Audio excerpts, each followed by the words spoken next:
let's just begin with a welcome to everyone who is tuning in. Thank you for joining us. Again, my name is Echo, and I'm here with the Master Santos Bonacci. This gentleman has led the consciousness for quite a long time. How long have you been in this world of research and truth, would you say now? Not to put a date on it, but... Well, thank you for your compliments in your introduction, brother. I really appreciate that. But one day I'll be a master. A star. I guess we're all stars anyway, aren't we? I mean, youngster, sister, spinster, mister, monster, mobster, fraudster, gangster, jester, trickster, pastor, minister, ancestor. I guess, yeah. A little bit of everything. I'll be one of those stars. I just don't want to be a disaster or a fraudster or an imposter. Right. Well, I've never seen anything like that coming from you. The word truth has been the forefront of everything I've studied, and it's been such a like you just led the way for me for so long.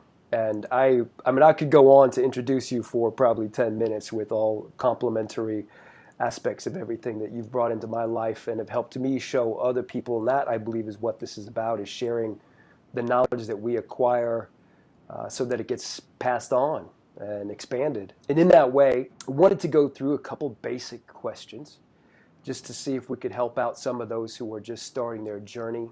And I know that the culmination of what you've put together would be called syncretism, or what you've discovered, however you want to word it. Syncretism seems to be the basis of it. What is syncretism? Good one. Yeah, well, it's different to synchronicity. A lot of people get the two confused, and they even add a third one, which is synchronism, which doesn't even exist. So I often get compliments by people. I love your synchronism, Santos. It's really good stuff. And I'm thinking, what, synchronicity? Syncretism? What are they talking about? I know what they're talking about, but like words for me, they stick. But then again, it's easy to misspell, mispronounce words, so I understand. Well, synchronicity is something that syncs up in time. Syncretism is something that syncs up in here and in your heart. So sync is the root of that word, and that's it tells all. That's the word that tells all. It's you're syncing things up, right? It's similar to the root for symphony, symposium, syntax, synarchy. Bringing everything together in that way. Yeah. It's joining the dots. Everything is interrelated. So syncretism is a field of knowledge which shows you the interrelatedness of all fields of human knowledge. Simple. And you asked the question at the start, which I never answered, how long have I been on that? Well, I've known about it all my life, but in 2007 was when it all came together. So I'd been studying since I was a little boy, really. Grew up as a Jehovah's Witness, had a lot of Bible education. Of course, they are really good Bible students, so I'm happy about that, even though it was a Rockefeller, Rothschild, mind-controlled Jewish infiltration organization. I'm still happy that I spent many years with the Jehovah's Witnesses, because I learnt my favorite book, the best book that exists, in my opinion, the Bible. And most of my stuff is based on the Bible, believe it or not. Yeah. It's all in there, isn't it? Yeah, all the AstroTheology, all the astrology, it's all there. It's the greatest treatise on AstroTheology and astrology that ever existed. But there are other title contenders for that, and Bhagavad Gita, they all are. Yeah. Except the Bible is just, I don't know. It's much more layered, much more about the science and hiding the science. It's cryptic. The Bible is just it's more intense than any other book. The other books just reveal the truth as it is. They're more honest. I don't know, or whether that's the right word. They're more transparent, I guess you could say. Yeah, there is another synonym which is more appropriate than honest. It's not that the Bible is dishonest. It's just that it's like some artists. Okay, so they'll paint a landscape and it's honest. You know, they actually do all the leaves and everything. Then there's others that will do. You know, what's that style? That Monet style Oh, and all those. impressionism. Yeah. Yeah, right. So that's sort of hiding and blurring, but making it appear it's the same landscape, right? Right. Right. So the Bible to me is like that. You know, Mm. it's not like a photograph of a landscape. Right. It's like a painting, which is just, you know, artistic. There's so much scientific and artistic license that the Bible has assumed that it's not funny, and I've just been blessed and grateful for the fact that I've found the keys to understanding it. They're pretty simple. Mm. I always knew I would. As a young boy, I always thought, yeah, what the pastors are telling me here at church, this book of Revelation, I don't agree with it. I didn't agree with them. I knew they were on the right track. They were using the scriptures. They were explaining them as best they could. But I just knew that there was something more in the scriptures that they were not penetrating. And I knew that one day I would understand the book of Revelation and the Bible. I would have the keys. It's not a mystery. It's going to be understood. And I did. And I've published over 1,000 videos and presentations, which are all different, one from another, including volumes and volumes and volumes of data and facts and proofs and evidence that fully support what I'm saying Yeah. and exhaustively and comprehensively prove that the system that we have is one. It's called syncretism. The universe is simple. You know, it's not Yeah. divide and conquer. It's unite and conquer. I think we're similar in that way of having such a religious background, and that's one of the reasons that I resonated with your message early on, as I grew up in the Roman Catholic Church, and so got a really great knowledge of the Bible from that perspective. And at a certain point, I kept asking questions in my mind, at least, as to things that seem to be deeper. And it feels like most of the mystery schools have those 1, 2, or 3 levels of information, and obviously they give the broad information to the masses, and then less and less to those who are adept at a certain point, or truly continue to seek out that truth in their own way, or whatever that information may be. But the lessons about the 12 months and the 12 disciples, the 1 year and the Christ, those fundamental aspects of the wheels in your presentations, like you mentioned, 1,000 some videos, and I've watched so many of them, and I'm always telling people, well, you got to check out Santos Bonacci, check out the Magnum Opus, check out all his Atum, check out As Above, So Below, and these might be 3 videos at 2 or 3 hours apiece, but by the end of that, the deprogramming for someone's consciousness from what we've been taught, it changes the way that we see the world entirely. And it's so vital to, in my opinion, waking up to higher consciousness and more of the connections that you're talking about, more of the syncretism. It's just beautiful the way that you have broke it down and shared it with so many people. And I speak probably for so many more people than myself to thank you for finding a way through all of that and putting it out there in such a way that was clear to see. The graphics were always so immensely helpful, and just your honest representation of the information was just, it's been so beautiful for me and so many others. So thank you for all of that. I hope you know. I mean, I don't think I could ever really thank you enough for what it's meant to me, and I know that there's so many others that feel the same way. Let me ask you another question. I know you've done tons of video on the Christ within. What would you say? I mean, how would you define or what is Christ consciousness? The Christ consciousness is the consciousness we had before we came to birth in these bodies. And we reunite with that during the course of our life, hopefully. Those who don't have to reincarnate again, obviously. But it's a consciousness that we've become detached from. So the animal man behaves like an animal and uses his carnal mind. He builds houses, cities, he does science, sports, military campaigns, etc., etc., etc., but never acquires and returns to his, reconnects with his source consciousness, which is the Christ consciousness. So you and I, on the other hand, to varying degrees, we are connecting to our Christ consciousness. So, we started our journey. It's called the Truth Journey, and the great work.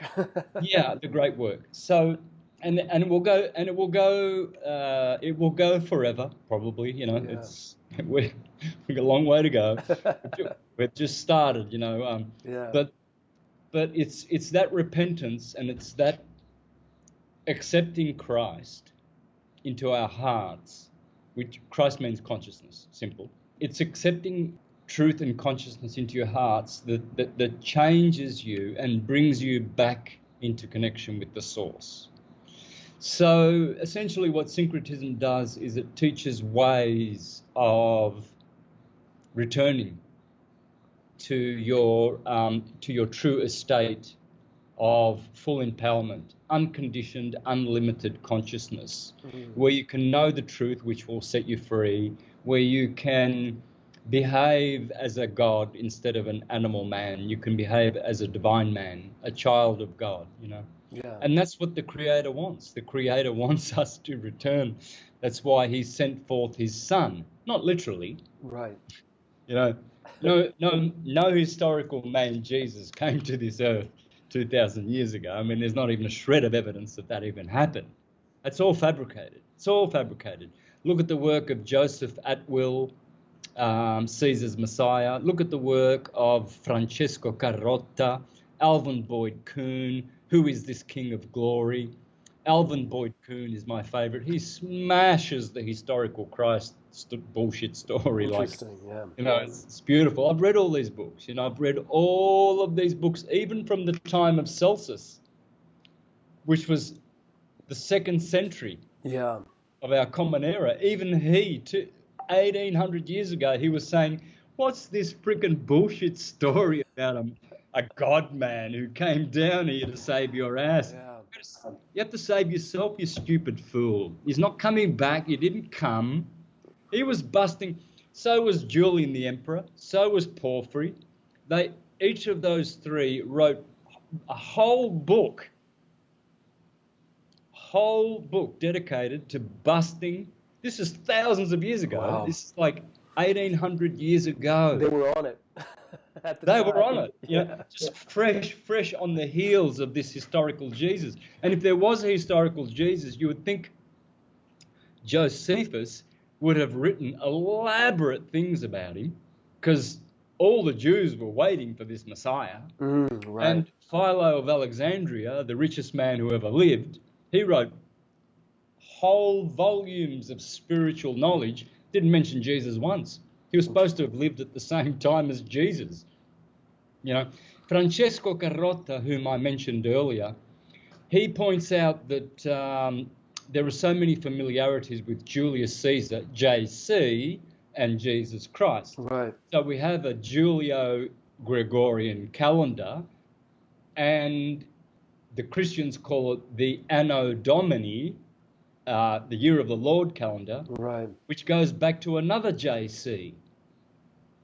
What a coincidence! So we have Julius Caesar, who starts a calendar around exactly the same time as Jesus was on the earth, only 40 or 50 years difference earlier. Starts a calendar.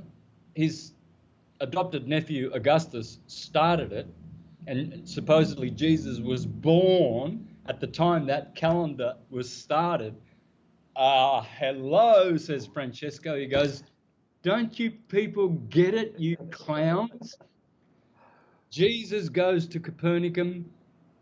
Julius Caesar goes to Capernaum. Jesus goes to the Jordan River. Julius Caesar crosses the Rubicon. Jesus gets betrayed by Judas. Julius gets betrayed by Brutus. Jesus dies on the Ides of March. Julius Caesar dies on the Ides of March. And the list goes on and on and on. It's the same story. We have the same calendar. You got Christians who will say, oh, of course Jesus was historical. We have his calendar. He was born in the year 0 AD. Well, I'm sorry, but it's Julius Caesar's calendar, people. Yeah. It's the Julio-Gregorian calendar. It's not Jesus's. It has nothing to do with a supposed mythological gospel Jesus. Gospel means fairy tale. That's what it means. Okay, you can, for all the Christians who are eventually going to watch this, they love to laugh and ridicule and deny facts. But a gospel means a fairy story, okay? But it doesn't mean that fairy stories are lies. Mythologies and cosmologies and fairy tales and nursery rhymes, and gospels, they contain the best truths in them, but they're not literal. They are literary. Right. For Huge intelligent difference. people. Huge difference. There's a huge difference. One, the literal Bible will keep you stupid and waiting for Jesus to come in the clouds to wipe your bum because you can't do it. You can do it yourself, wipe your own bum, and you can save yourself too. If you're drowning and there's no one around, it's no use saying, oh, well, I'll wait for a log to come along or a life jacket. And, 2,000 years. No, you have to swim. You have to save yourself from drowning, and you have to save yourself from stupidity, because Jesus didn't come, and he ain't coming back to save your ass. Simple. That's the truth. Laugh as much as you want, but one day you'll work it out. It's just that you're lacking whoever you are that is laughing right now. And we get to have a last laugh because we know Jesus directly. We know Christ directly. You don't. You only know Christ from your pastors and the books of your church. And how many churches are there and denominations? Oh my gosh. Which Christian church is the true one? Right. Like the Simpsons. Remember when No, I think it was which show was it? Anyway, The South Park, probably. Was it South Park? Yeah, South Park. That's the one. Anyway, they're down in hell, and all these Christians are down in hell, and they're scratching their neck. Where the hell are we? You're down in hell. But I was a Jehovah's Witness. It doesn't matter. But I was a cat. Doesn't matter. And if you really want to know the correct answer as to who had the truth, the answer is the Mormons. Yep, the Mormons. Well, if you ask the Seventh-day Adventists, the Mormons serve the devil and are all going to hell. Same if you ask the Jehovah's Witnesses, the Pentecostals, the born-again Christians, the Presbyterians, the Methodists, the Catholics, the Orthodox. They will all tell you that every other Christian denomination is serving the devil and is going to hell. So, is that the most divided kingdom of Christ you've ever seen? 40,000 501c3 registered, meaning given to the king of the land. That means they are subject, they're registered, they've got a 501c3 registration, they've got tax exemption. Have they really? They make a lot of money, all these Christians, don't they? Got a lot of land and buildings and property. Look at the Vatican. The sooner you lose historical Christianity, the sooner you will become a true Christian. I'm a true Christian. And if anyone says, oh, no, you're not, well, then I can say that to you. What, what makes a Jehovah's Witness comes to my door and says, I'm a true Christian? Well, I'm a true Christian too. So who wins? Who's right? Right. Yeah. My Christ, your Christ, the Mormon Christ. You can't drink coffee if you're a Mormon. You can't smoke marijuana if you're a Jehovah's Witness. You can't work on Saturday if you're a Seventh-day Adventist. You can't have contraceptives if you're a Catholic. Hello, which is the church? I'm confused, you Christians. Is there any Christian out there who's got any idea? No, there's not. They're nice people, but they're stupid because they haven't connected with the source. You know? They're stuck with the middleman, thinking that is all they need to get, or that's the fount of the knowledge, when they're not searching deeper to get it straight from the source themselves. Yeah, if only they did some comparative reading, they will find Jesus in Bhagavad Gita. They would find Jesus in Egypt. They'll find Jesus here in Mexico. They'll find Jesus in Peru, Japan. I saw one of the 3 official graves of Jesus in Japan. I stood on it. I put my hand on the cross. It was the cross of Isikiri. That sounds like Jesus Christ in Japanese. Yeah, Isa and I went to Japan when I was still a Jehovah's Witness, and I saw one of the 3 official tombs of Jesus. One in Japan, another one's in Nepal, and then there's the one in Jerusalem. So you can find Jesus everywhere.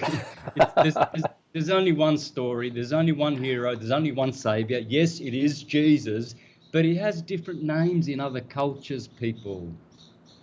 In Egypt, it was Horus. Here, it's Quetzalcoatl. Somewhere else, it's Kukulkan. Yeah. Virakosha. Buddha. Krishna. Vishnu. Brahma. Jehovah. The Jews call him Adonai, Meshach, Mahashem. It's a lot of names. Shiva. Yeah. It goes on. On and on and on. Yeah. Wow. But there is only one savior, and it is the Christ, because it's consciousness. That's the savior. Consciousness and truth will save you. Ignorance will destroy you. Look at all these ignorant people that are going getting these medications in the last 2 years.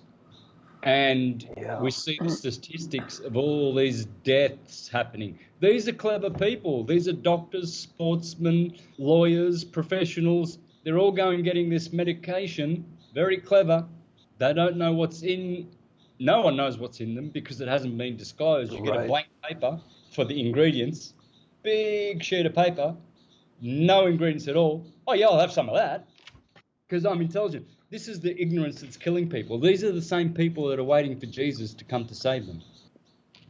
I'm pretty harsh sometimes, but I'm not. I love people. I've got plenty of love. I mean, if you look at all the work I've done in the last 11 years trying to save dumb people's asses, because I was a dumb jackass, ignorant myself. So I have a big desire to help people. So I may sound harsh, but it's not. It's just reality is harsh, Yeah, truth for sure. It is very sharp sometimes, and sometimes that is what people need to hear in order to get through, so it affects some sort of change in their psychology, so that they actually hear it in a way. I tend to be very diplomatic, but I feel like when you get through all the light and all the dark, there is a broad spectrum of how things can be discussed and how they can be put, and the content itself can be very harsh. Finding the right time and the right person for that, and that's why I'm asking some of these basic questions. How do we take some of these super deep concepts, bring it to the surface, whether it's harsh or not, and allow people to engage with some of the information. Some people are going to laugh and shut it off, dislike or whatever. And some people will say, well, what was that book? Let me go read that, or let me go see more of this guy's presentations. And then those people who go deeper into the information will come back and be like, wow, that guy knows what he's talking about. And then they'll be doing the same thing. They'll be hitting you up for a podcast or buying some graphics and reading a book, you know. Yeah. That's how it goes for sure. Yeah, I appreciate the both sides of the spectrum because it's necessary. That's what makes life so fun, is the diversity of everything, and why someone like you can present your information and resonate with so many people, and there's other people that can do it in a different way, and it will find its ears and hearts with others. You know, it just depends on that connection. But you before had called it the truth journey, and I agree with you completely. It's sometimes so deep and sometimes so transparent, depending on what book. Bhagavad Gita is obviously one of my favorites. It's just, it seems like such a personal story for people going through their change. I didn't want this position, but here I am, and how do we get through it? And so beautiful too. And there's so many different versions. The one I normally buy for other people is a small paperback. It's very, very easy to digest, easy translation, but still rich with so much depth to it. So let me ask you, with all of that, about truth, about the truth journey. What is truth? Wow. Yeah, well, truth is evidence that stands up on its own, knowledge that can be acquired, which doesn't need to be defended by endless theories and conjectures and concepts. It just stands on its own. The truth presents itself and it cannot be denied. The truth is conscious being. It's a conscious understanding. It's direct knowledge rather than second-hand knowledge. Truth and knowledge have always been connected. Jesus himself said, you will know the truth. So that's knowledge and truth. Okay. So right. Truth is based on knowledge, not ignorance. Some people think they know the truth, but they don't. For instance, if I go around saying, oh yeah, well, my friend Tom, his car is blue. And I tell everybody in the neighborhood, I've got a friend who's got a Corvette and it's blue. And where did I learn that? Well, Tom told me that. And Tom's been my friend for 30 years.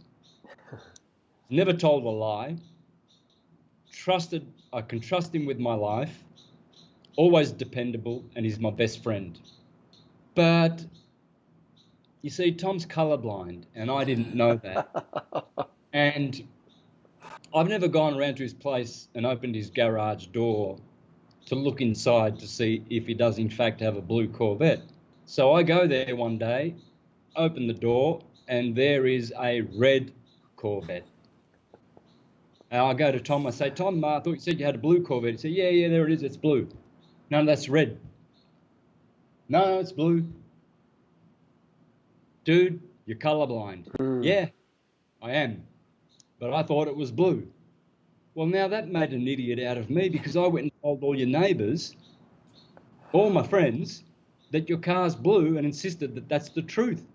Well, you see, that's what the world runs on, second-hand knowledge. But Jesus said, you will know the truth, and the truth will set you free. So what is the truth? It's direct knowledge. That's, if you want an answer, like a simple answer, it's direct knowledge. So direct knowledge is, if I introduce you to my mother, and I say, this is my mother, that's absolutely 100% true, because I have direct knowledge. I came from her womb. I have the same DNA. I did the blood test. I did I look like her. I act like her. I was grown up by her. I've got pictures of me when I was a one-day-old baby with her holding me in her arms. I have direct knowledge. So truth is direct knowledge. It's not secondhand knowledge. That's pseudoscience. That's pseudo knowledge. And most people are living on pseudo knowledge. Yeah. Oh, the medications the doctors are pushing, they've got to be good for you because they've got white suits and they went to university. So if you want to live forever, as Jesus said, you will know the truth and the truth will set you free, free from death, lies. You need, that's the truth. And by the way, the truth is the first principle of all principles. The truth is the beginning of creation. Everything is based on truth. Everything follows truth, obeys truth, and everything culminates in truth. Starts and ends in truth. In the middle, there's a lot of lies, but that's Right.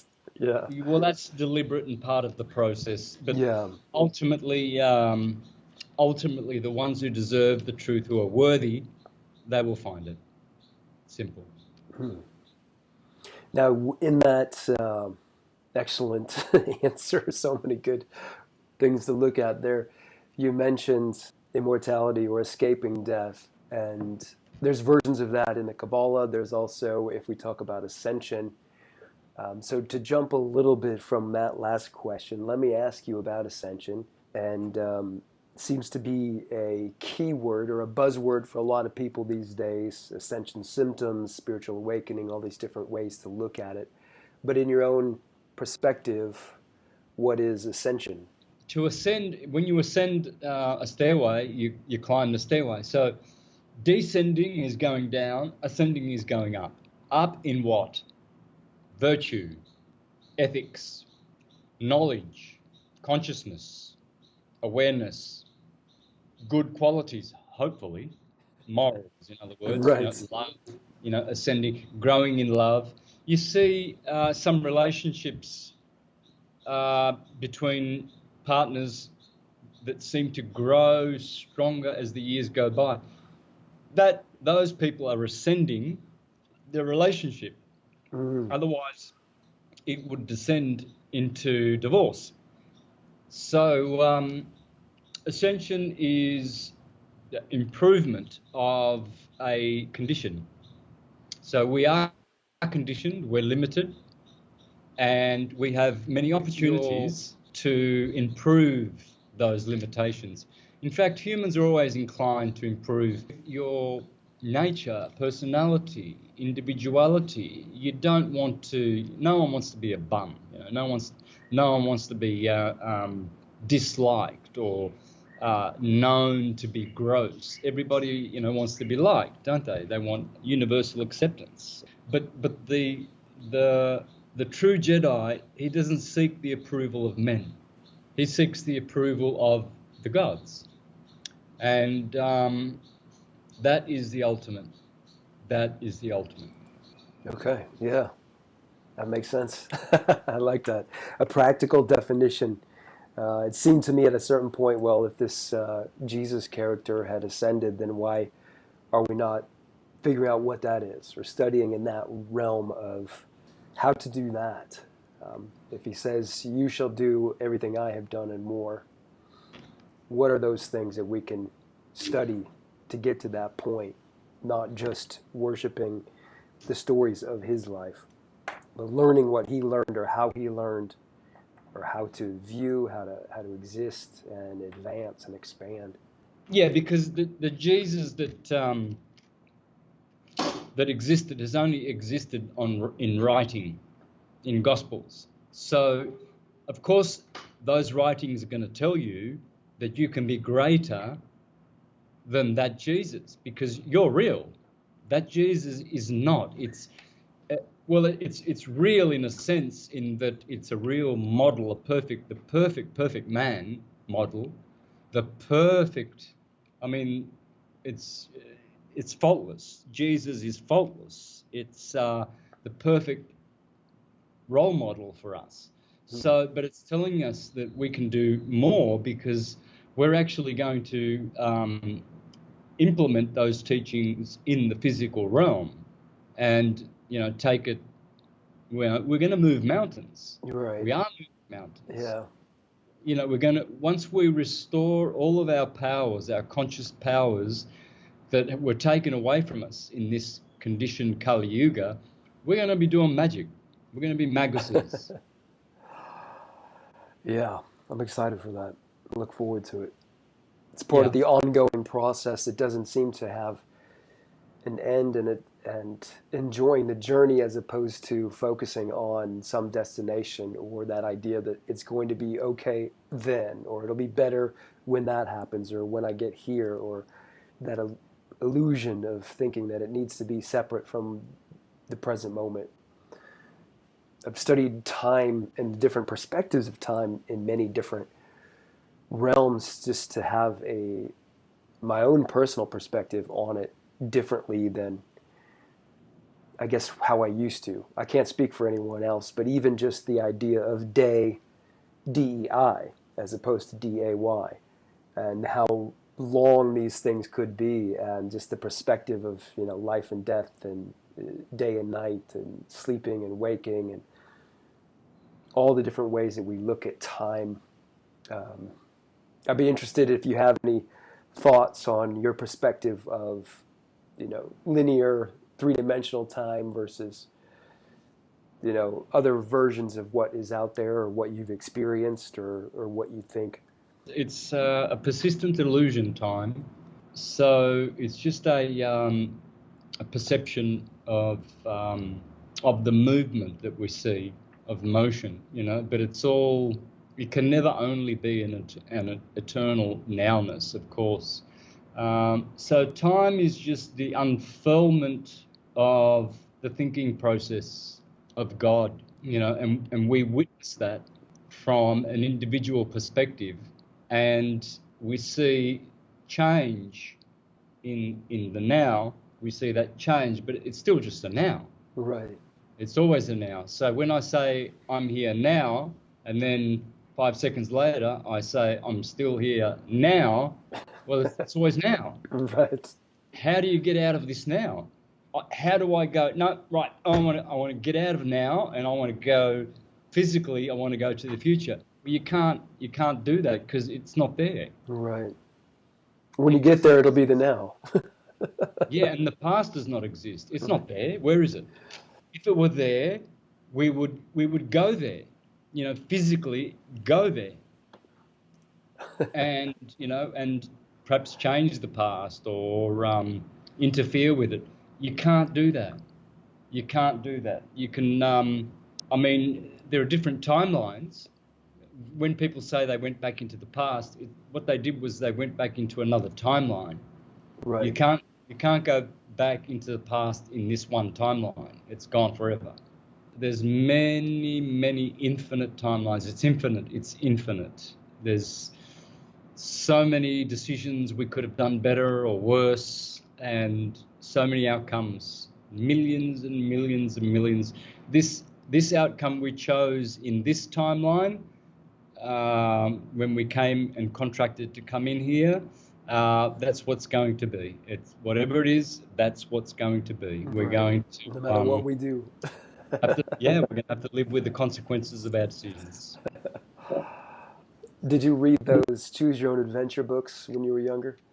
Which ones? The Choose Your Own Adventure, where you'd get up to a certain page and it would say, if you want to go into the dungeon, turn to page 17. If you want to go back outside, turn to page 21. And it was almost like a video game in a book, but it's a really good metaphor for the consequences of our actions. And in a linear fashion, how we make a choice, and then all these different ripple effects can happen in our life. And we can go back and think, well, if I would have been on page 10, I would have decided to run from the monster instead of go into the dungeon, it may have turned out differently.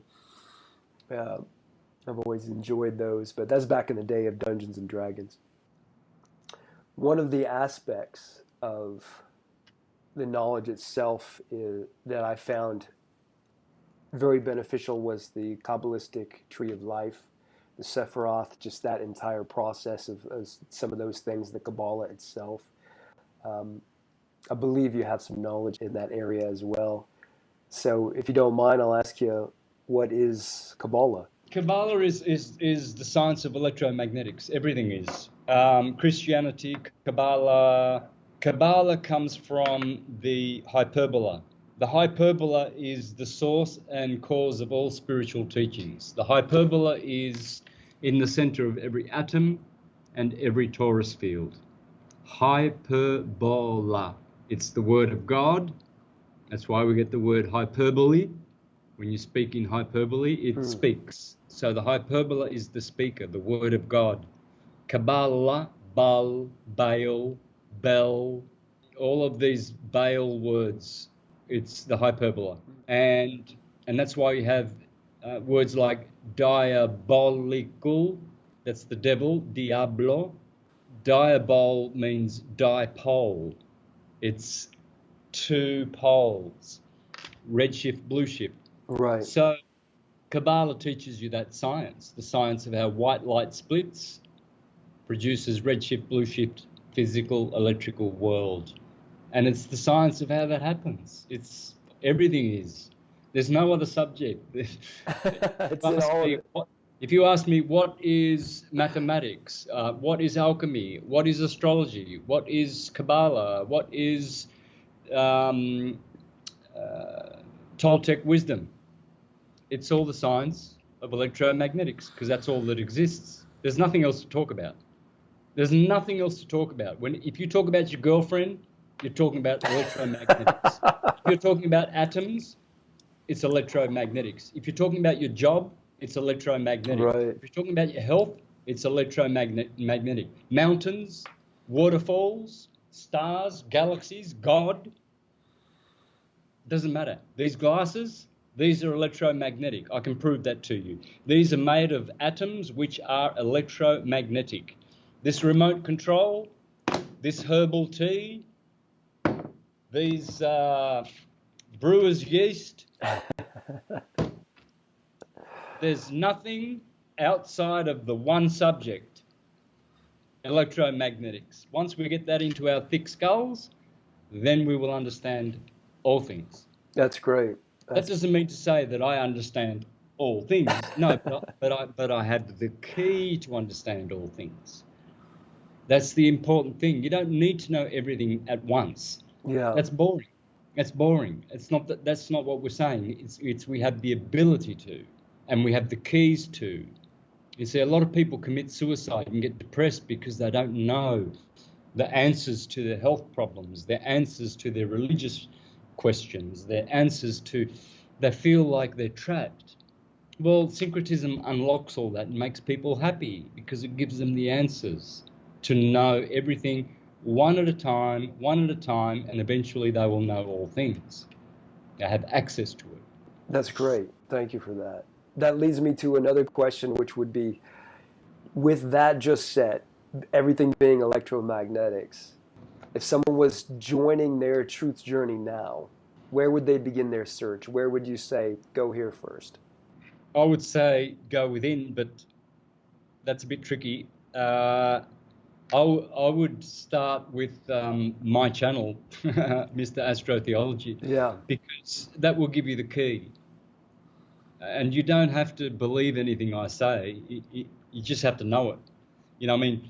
All right, for instance, I speak Spanish. I'm fluent in Spanish. I don't believe in Spanish. I just know it. So the same is with astrology. People are afraid of astrology. Oh, don't talk about that. That's from the devil. You know, I don't want to know that. Well, it's just knowledge. It's not going to change what you believe. It's just knowledge, like a language. Astrology is a language. You don't have to believe it. You just have to know it, right? So very well put. Yeah. Yeah, but you need the keys. If you don't have the keys, forget about it. You know, and the keys are electromagnetics, the torus field, the atom, all is atom, and that's all I present and teach in my presentations. And there's so much depth to it. It's amazing. That's where I started. I wouldn't say at the very beginning, but I would say at where it actually made impact on me was watching your presentations, just getting that information and how it's all connected through syncretism. Yeah, it's a great place for anybody to start. I really appreciate your time. Let me ask you one more question. What does freedom mean to you? Freedom means to be able to choose your own actions and behavior according to direct and accurate knowledge as you are entitled to. We were born free. You ask a bird that's caged, what does freedom mean to you? You know, it might think it's free going from stick to stick in the cage, you know. It's little, the beautiful little finches and the beautiful, what do they call those little birds that people like to keep in their homes in the small cages? Yeah, like a parakeet or a parrot. Or, yeah. It's obvious. To be able to fly wherever they want, have their children, have their nest, that's not freedom to be in a cage. You might think, oh, look, I'll let my little bird out inside the house today and make them free. That's just another level. Yeah. It's a level of freedom, but it's not complete freedom. Freedom means complete freedom for one to make their own decisions and actions according to accurate and direct, correct knowledge. Because if they do that based on ignorant knowledge, that's not freedom. For instance, people who are rushing to the medicals to get their treatments, you know, because they want to protect themselves. They think they're going to be free. They've been promised, if you get this treatment, you'll be free. We'll go back to living normal. Next thing you know, they drop dead. That's not freedom. They were free to go there, make their own decisions, and get that treatment. But is that freedom? No, because they didn't have direct knowledge. Right. So freedom is based on direct knowledge, direct, accurate knowledge. Thank you. That's beautiful. I really appreciate your time and everything you've done for me and for everybody. I hope you know, however that feels for somebody, that what you've done has impacted so many people in such a deep, deep way. Eternal gratitude, and just could never thank you enough for all of that and for your time today. Really appreciate it. I was doing some research on quantum language and quantum grammar.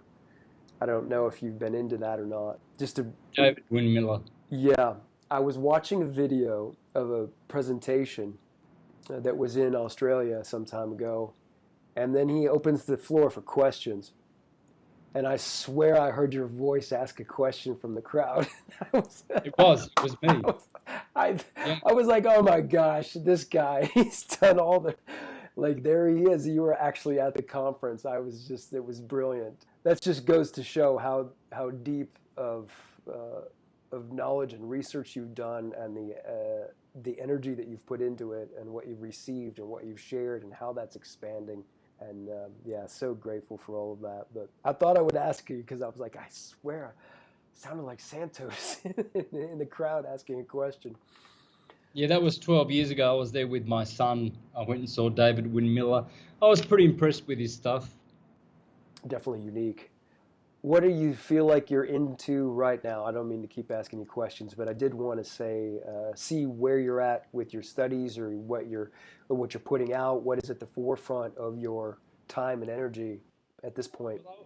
Well, I would say to people to join the Syncretism Society Academy. Go to syncretismsociety.com, or Mr. AstroTheology, my YouTube channel, and keep abreast with the good knowledge that's coming out. I'm about to release the best of the best that I've ever produced. I'm going to start a series called the Sam Best Method, which is the one and only method to have complete, direct, correct knowledge of all things.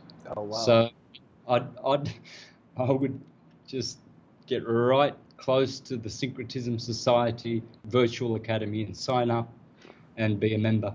Excellent. I appreciate that. Couldn't recommend that enough myself. Thank you so much for your time and everything. As always, I would probably spend 3 hours just here thanking you for everything that I've learned from you.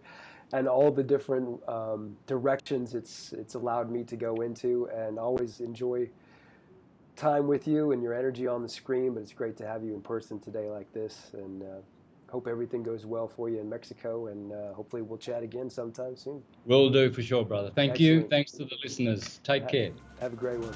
Bye-bye.